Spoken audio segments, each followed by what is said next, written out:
प्रमुख अनुप्रिया सत्तन और आप देख रहे हैं लाइव टीवी समाचार। आइए नजर डालते हैं आज की कुछ खास खबरों पर, लेकिन उससे पहले रुक करेंगे आज की हेडलाइंस की ओर। चंपारण में रामनगर लोरिया मुख्य मार्ग पर हुआ हादसे में टेम्पो पलटने से टेम्पो चालक की हुई मौत। कोहरे की वजह से बिगड़ा था संतुलन। जौनपुर के खुज्जी में पैरामिलिट्री फोर्स ने निकाला फ्लैग मार्च। आगामी विधानसभा चुनाव को शांतिपूर्ण ढंग से संपन्न कराना था उद्देश्य।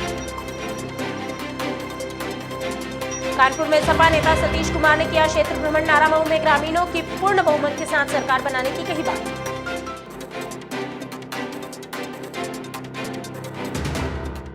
अब खबरें विस्तार से। चुगलवंशी के ब्लॉक सफीपुर क्षेत्र में मेथी टिकुर ग्राम पंचायत लगती है। यहां नथीगढ़ी मोहल्ले में बहती नाली और ध्वस्त खंडजा से ग्रामीण परेशान है। गौरतलब है गंदगी से बीमारियां पनप रही है। इसके लिए पिछले 2 सालों से अधिकारियों के चक्कर लगाए जा रहे हैं। कई बार उप जिलाधिकारी और मुख्यमंत्री पोर्टल सहित ग्राम विकास अधिकारी को इसकी सूचना दी गई, लेकिन आश्वासन के अलावा कुछ और हाथ नहीं लगा। एक बार फिर ग्राम विकास अधिकारी ने अप्रैल तक काम कराने का आश्वासन दिया है। अब देखना यह होगा कि इस बार भी कुछ होता है या सिर्फ ये कोरा आश्वासन ही रहता है। Bureau report. रामनगर प्रखंड में डेनमरवा पंचायत के वार्ड नंबर 6 में अलाव की व्यवस्था को लेकर लापरवाही बरती जा रही है। ग्रामीणों ने बताया कि पंचायत में अलाव की कोई व्यवस्था नहीं है। ऐसे में बढ़ती ठंड को देखते हुए लोगों को खुद अलाव की व्यवस्था करनी पड़ रही है। इस मौके पर मनीष पांडे, ब्रजेश यादव, सिंहासन राम, जटा पांडे, जगदीश महतो, भटोकुन पांडे मौजूद रहे। Bureau report. हाँ, ठंडी तो बहुत है। तो आप क्या कहना चाहते हैं ठंडी के बारे में? ठंडी मौसम में ये सब यही है कि बस आग जला के अपना लोग ताप रहे हैं। तापते हुए मैंने ठंडा अपना कर रहे हैं, नहीं तो घर में ठिठरे हुए हैं। वार्ड नंबर कितना है? 6 नंबर वार्ड के 6 नंबर वार्ड में अगर मैं घूम रहा था तो कहूँ चौक पर नहीं देखा अलाव, तो इसके लिए आप क्या कहना चाहते हैं? यहाँ कोई व्यवस्था नहीं है। आग जला करके सारे लोग बैठे हुए हैं। तो आपका क्या भूमिका है इस पंचायत में है? सरकार व्यवस्था करे, सब गरीब लोग के लिए लकड़ी की व्यवस्था करे कि आग जला करके लोग तापें। तो कौन सा वार्ड है? 6 नंबर पंचायत डेनमरवा पंचायत है। तो इस ठंडी के बारे में क्या कहना है आपको? ठंडी के बारे में क्या कहना है, ठंडा तो बहुत ज़्यादा है। तो आपकी तरफ से क्या व्यवस्था है? व्यवस्था कहाँ कोई है। अब हम लोग पत्थर ले आते हैं, तापते हैं, लोग इसी तरह सारी लोग तापता है, कोई साधन नहीं है तो हम लोग क्या करें? तो मुखिया को आप कुछ सूचना दिए हैं? मुखिया का तो सूचना नहीं दिए हैं। मुखिया का सूचना हम कैसे देंगे? मुखिया का सूचना वार्ड नहीं देगा। अच्छा, आप तो पंच है ना? तो पंच है तो हम सरपंच के साथ जुड़े हुए हैं। अच्छा, तो सरपंच साहब क्या किए हैं व्यवस्था? यहाँ कुछ भी नहीं किए हैं अभी। शाहजहांपुर के रोजा थाना क्षेत्र में महोलिया गांव के पास नहर में कार गिर गई। हादसे में कार चालक बाल बचा है। बताया जा रहा है कि विकास खंड भावलखेड़ा पर तैनात सेक्रेटरी पवन की कार अनियंत्रित होकर महोलिया पुलिया से नीचे नहर में गिरी। गनीमत रही कि नहर में पानी नहीं था तो कुछ भी नहीं हो सका। इसके बाद राहगीरों ने कार में फंसे सेक्रेटरी पवन को बाहर निकाला। ग्रामीणों का कहना है कि कई बार जनप्रतिनिधियों से पुलिया निर्माण के लिए कहा गया, लेकिन आज तक किसी ने भी इस ओर ध्यान नहीं दिया है, जबकि आए दिन पुलिया पर इस तरह के हादसे होते रहते हैं। शाहजहांपुर से राकेश सिंह की रिपोर्ट। चंपारण के लोरिया प्रखंड में देउरवा पंचायत है। यहाँ सरपंच अब्दुल्ला ने बताया कि ठंड के कारण गरीब और असहाय व्यक्ति को काफी नुकसान हुआ है। सरपंच का कहना है कि शीतलहर और कोहरे के कारण फसल बर्बाद हुई है। इतना ही नहीं, शीतलहर सहित कोरोना की वजह से ग्रामीणों का बाहर निकलना भी मुश्किल हो रहा है। ऐसे में गरीब किसान परेशानी का सामना कर रहा है। चंपारण से कृष्णकांत तिवारी की रिपोर्ट। सरपंच साहब बताइए कि ठंडी का प्रकोप ज्यादा बढ़ चुकी है, इसके बारे में क्या कहना है? जी, ठंडी का प्रकोप तो बहुत जोर पर है। आजकल हम देख रहे हैं कि लगभग 7-8 डिग्री टेम्परेचर जो है, पारा काफ़ी लुढ़का हुआ है। पब्लिक लोग जो है काफ़ी अस्त व्यस्त हैं। खेती बाड़ी भी जो है लोगों को बहुत प्रभावित कर रहा है ये ठंडी। और ठंडक में जो है लोगों का आना जाना, काम करना, कहीं कार्यालय जाना या किसी तरह का, हम लोग भी सरपंच हैं तो कोई समस्या आता है तो बहुत परेशानियों का सामना करना पड़ता है।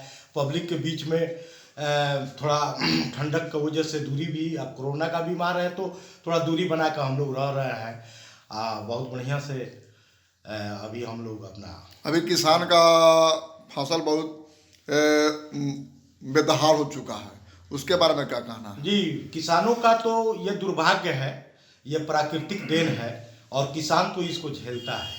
ये उसका एक कह लीजिए कि प्राकृतिक जो किसानों को इस ठंडक का मार झेलना पड़ रहा है, जिसकी वजह से अभी मसूरी जो है दलहन जिस पर बुरा असर है। गन्ना का भी जो कटाई हो चुका है उसमें भी हम देख रहे हैं कि उसको अंकुरित होने में जो है इस ठंडक की मार ने काफ़ी प्रभावित किया है। के नियुक्त हुए हैं जी, और जनता को क्या संदेश देना चाहते हैं? जी, जनता को हम जो है पहले भी सारे लोगों को बता चुके हैं कि कोई भी समस्या है, कोई भी छोटी मोटी समस्या है, वो जो है आपस में मिल बैठकर उस समस्या का हल करें। थाना से दूरी बनाकर रखें, सारे मसले को थाना में न ले जाएं।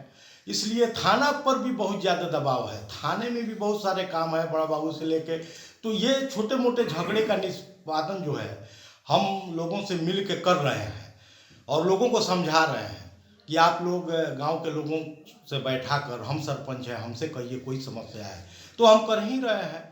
बहुत सारे आपको डुमरा में मसला का हल किए, सीतापुर में किए, पंडापट्टी में किए, लगभग समझ लीजिए कि इलेक्शन जीतने के बाद जब हम सरपंच हुए तो लगभग 20 ऐसे मामलों का निष्पादन हमने किया, मिल बैठकर उसको जो है लोगों से आरजू मिन्नत करके उन लोगों का मसला का हल किया हूँ। लगभग 20 ऐसे मामले हैं जो कोई भी जाकर वहाँ देख सकता है, पूछ सकता है, और हमने लोगों से कहा है कि निर्भीक होकर हमसे मिलिए, आइए, कहीं किसी से ना एक पैसा देना है ना लेना है, कोई भी समस्या हो कहिए, हम उसका आपको हल करेंगे।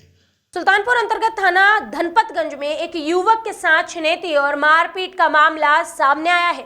पीड़ित लड़के के पिता शैलेंद्र मिश्रा ने इस मामले की शिकायत दर्ज कराई और बताया कि बीती रात उनका बेटा अमन मिश्रा एक कार्यक्रम से घर लौट रहा था, तभी रास्ते में बाइक सवार अज्ञात 3 बदमाशों ने लूटपाट और मारपीट की घटना को अंजाम दिया है। बताया जा रहा है कि इस घटना में पीड़ित अमन को गंभीर चोटें आई है। थाना प्रभारी मनोज कुमार शर्मा की माने तो बदमाश को धर दबोचा गया है, लेकिन 2 बदमाश अब भी फरार है। वीके यादव की रिपोर्ट। सर मामला ये था कि क्या कहते हैं, हम गए थे वैसे घूमने टहलने के लिए शाम के टाइम। हाँ। तो क्या कहते हैं 6 लेन पे कुछ लोग, सर्विस रोड जो है नीचे की तरफ, उस पर कुछ लोग खड़े थे। उसके बाद वो लोग क्या कहते हैं उतर के आते हैं हमारे पीछे पीछे, हम घर की तरफ जब आने लगते हैं तो वो लोग हमारा गला सीधा पकड़ते हैं। उसके बाद हमारा फ़ोन और जैकेट उतरवा लेते हैं, हमको मारते हैं, गिरा के नीचे मतलब लिटा देते हैं, पूरा मार के पैर वैर से मारते हैं। अच्छा।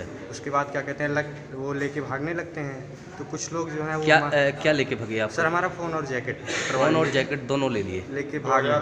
और पैसे? तो सर क्या कहते हैं कुछ लोग गांव के आ रहे थे पीछे से। अच्छा। तो वो लोग मतलब हम पहचान नहीं पाए, उनको रात हो गई थी थोड़ा। तो बोले कि क्या भाई क्या बात है, तो हम बताए इसी से। तो वो लोग दौड़ के पकड़े, हम भी पीछे पीछे उनके। तो क्या कहते हैं दोनों लोग पकड़े, तो क्या कहते हैं फिर फ़ोन तो उन्हीं के पास था, लेकिन बता नहीं रहे थे कि हाँ हमारे पास है। अच्छा। तो फिर क्या कहते हैं उनका जेब वो मैंने देखा तो उसमें मेरा फ़ोन निकला। अच्छा, इन लोगों को पहचानते हो? नहीं सर पहचानते हो। मोबाइल मिल गया कि नहीं मिला अभी? सर मोबाइल मिल गया है, थाने में। थाने में जमा है? यहाँ पर अस्पताल में मेडिकल। चोट कहाँ कहाँ लगी आपको? सर मतलब पूरा लिटा दिए थे हमारे, ये देखिए हाथ में भी लगा है। उसके बाद इस पर पूरा मारे थे सर, पैर वैर में भी मारे थे। अच्छा। गले में भी मारे थे, सिर में भी मारे थे, और ऐसे मारे थे इस पे दोनों तरफ से। चंपारण के रामनगर प्रखंड में सबैया पंचायत के रामनगर लोरिया मुख्य मार्ग पर एक दर्दनाक हादसा हुआ। इस हादसे में टेम्पो पलटने से टेम्पो चालक की मौत हो गई। गौरतलब है ठंडी और कोहरे के कारण टेम्पो चालक ने अपना संतुलन खो दिया था, जिसके चलते टेम्पो सड़क किनारे एक पेड़ पर जा टकराया, जिसमें प्रेमदास राम की मौत हो गई है। गौरतलब है मृतक प्रेमदास सबैया पंचायत के मंगूराहा गांव का रहने वाला था। इस हादसे के बाद मृतक के परिवार सहित पूरे गांव में मातम पसरा है। Bureau report. 9 बजे के करीब कुछ लोग एक एक्सीडेंटल केस लेकर के आए हैं, तो जाकर के देखे तो डेथ कर गए हुए थे। पूछा भाई कहाँ एक्सीडेंट है, क्या हुआ है, तो बताया लोग कि बरगदवा के आसपास जो लोरिया और रामनगर मुख्य पथ है उसी पर एक्सीडेंट हुआ था। कितना उम्र हुआ था उसका? उम्र लगभग 40-50 के बीच रहा होगा। बुधवार को नौतनवा तहसील में नवीन कार्यकारिणी के नवनिर्वाचित पदाधिकारियों का तहसील सभागार में शपथ ग्रहण कार्यक्रम संपन्न हुआ। इस दौरान मुख्य अतिथि नौतनवा के उप जिलाधिकारी राम सजीवन मौर्य, तहसीलदार मुकेश कुमार सिंह और विशिष्ट अतिथि नौतनवा के नगर पालिका अध्यक्ष गुड्डू खान की उपस्थिति में सभी नवनिर्वाचित पदाधिकारियों ने शपथ ग्रहण की। इस अवसर पर उप जिलाधिकारी ने बताया कि नवीन कार्यकारिणी का गठन होने से रुके हुए काम में तेजी आएगी और फरियादियों को त्वरित न्याय देने का मार्ग निकलेगा। न्यायपालिका अध्यक्ष ने बताया कि आज का युवा हर क्षेत्र में आगे बढ़कर अपनी उपस्थिति दर्ज करा रहा है, जिससे हर काम तेजी से निपट रहा है। न्याय पाने का माध्यम वकील ही होता है, बिना वकील के न्याय पाना कठिन है, यूं कहिए कि नामुमकिन है। इस अवसर पर कई प्रबुद्धजन मौजूद रहे। अमजद खान की रिपोर्ट। जौनपुर के चंदवक थाना अंतर्गत खुज्जी में सेंट्रल पैरामिलिट्री फोर्स ने एक फ्लैग मार्च निकाला। दरअसल आगामी विधानसभा चुनाव शांतिपूर्ण ढंग से हो सके, इसके लिए ये फ्लैग मार्च निकाला गया। इस मौके पर थाना प्रभारी ने बताया कि संवेदनशील इलाकों में सेंट्रल पैरामिलिट्री फोर्स ने सुरक्षा का भरोसा दिलाया है और भयमुक्त मतदान करने को भी कहा है। राजेश कुमार गुप्ता की रिपोर्ट। जौनपुर के केराकत में प्रभारी निरीक्षक लक्ष्मण पर्वत के नेतृत्व में पुलिस विभाग ने पैदल गश्त की है। बता दें, आगामी विधानसभा चुनाव को देखते हुए पुलिस की संयुक्त टीम ने केराकत सहित छितोनी, अकबरपुर, सेनापुर, देहरी, सरकी, मुर्की, रामहित सहित कई गांवों में भ्रमण किया और सुरक्षा व्यवस्थाओं का जायजा लिया। इस दौरान शांतिपूर्ण ढंग से चुनाव कराने में सहयोग देने की अपील की गई। भयमुक्त वोट डालने के लिए भी समझाया गया। राजेश कुमार गुप्ता की रिपोर्ट। कानपुर में कल्याणपुर विधानसभा 211 से समाजवादी पार्टी के पूर्व विधायक सतीश कुमार निगम ने क्षेत्र भ्रमण कार्यक्रम के दौरान लाइव टीवी समाचार के संवाददाता से बात की। सतीश कुमार ने बताया कि नारामऊ ग्राम को कैस्को लाइट की व्यवस्था से जोड़ा है और हर एक गली में सड़क इंटरलॉकिंग की व्यवस्था करवाई है। वहीं ग्रामीणों की समस्याओं को सुनते हुए गांव में कोटे की भी व्यवस्था का आश्वासन दिया। सतीश कुमार की माने तो पार्टी पूर्ण बहुमत के साथ सरकार में आ रही है। कानपुर से आयुष शुक्ला की रिपोर्ट।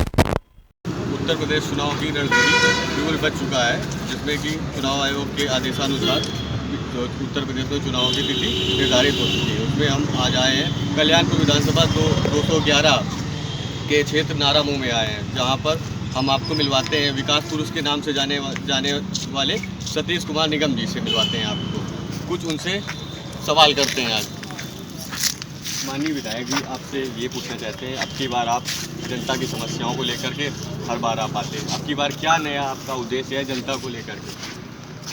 हम जब क्षेत्र में आए हैं तो कुछ देख गए थे कि नारामऊ आज हम आए थे लोगों से जनसंपर्क करने के लिए और अपने लिए समर्थन मांगने के लिए। और नारामऊ में 24 घंटे अगर बिजली आ रही है तो वो हमारी देन है। और साथ ही साथ कोई ऐसी गली गांव की नहीं बची जिस पर हमने सड़क न बनवाई हो, इंटरलॉकिंग न लगवाई। और अभी मुझे मालूम पड़ा कि यहाँ पर राशन की दुकान जो थी पहले यहाँ से हटा के बहुत दूर कर दी गई है। हमारी बहनें बेटियाँ जो जाती हैं दूर राशन लेने के लिए, उनको बहुत परेशानी है। तो अब की जीतने के बाद गांव के लोगों ने बताई ये बड़ी समस्या है, अब की राशन की दुकान नहीं वापस नारामऊ में भिजवाएंगे और जो सड़कें खराब हो गई सड़कें भी ठीक कराएंगे, सीवेज सिस्टम भी ठीक कराएंगे, सीवर की प्रॉब्लम होगी ठीक कराएंगे। पीने का पानी कैसे मिलेगा? हम लोगों को ये एहसास कराना चाहते हैं कि आप गाँव में नहीं रहते, शहर में रहते और शहर जैसा इसको फिर से बनाएंगे। और हम जब आए थे तब यहाँ तो बहुत ख़राब हालात थे। मैं नहीं आके यहाँ के हालात बदले थे। यहाँ पर कैस्को से बिजली नहीं आती थी बल्कि हाइड्रो की बिजली आती थी। और जब मैं आया तो मुझे पता लगा कि साहब यहाँ पर हफ्ते में 7 दिन दिन में और 7 दिन रात में आती है, वो भी 4-6 घंटे आती है, पूरे 24 घंटे आती भी नहीं है। लेकिन मैंने इसको कैस्को से जुड़वा करके, इसको और कपली एक गाँव है, दोनों को कैस्को जुड़वा करके 24 घंटे बिजली की व्यवस्था सुनिश्चित कराई। और आज जब यहाँ घूमे तो लोगों का अपार जन समर्थन हमको मिला और बड़ा स्नेह और हमें प्यार मिला। हमारे बुजुर्गों ने हमें आशीर्वाद दिया, हमारे बड़े भाइयों ने आशीर्वाद दिया और हमारे जो साथी हैं उन लोगों ने हमें पूरा मदद का आश्वासन दिया और कहा कि अब आपको यहाँ से जिता के भेजा। तो मैं पूरे अपने नारामऊ के पूरे परिवार का मैं अपनी ओर से आभार व्यक्त करता हूँ और उन्हें धन्यवाद देता हूँ। आगामी विधानसभा चुनाव को लेकर के आपकी सरकार क्या देख रहे हैं आप? समाजवादी पार्टी कहाँ स्टैंड करेगी जाकर? हम सरकार बनाएंगे और गरीबों को 300 यूनिट बिजली फ्री देंगे। जैसे नारा नारामऊ गांव है। ऐसे तमाम अभी के लिए बस इतना ही। बाकी खबरों का सिलसिला लगातार रहेगा जारी। अगर आप रहना चाहते हैं हर वक्त अपडेटेड, देखते रहिए लाइव टीवी समाचार।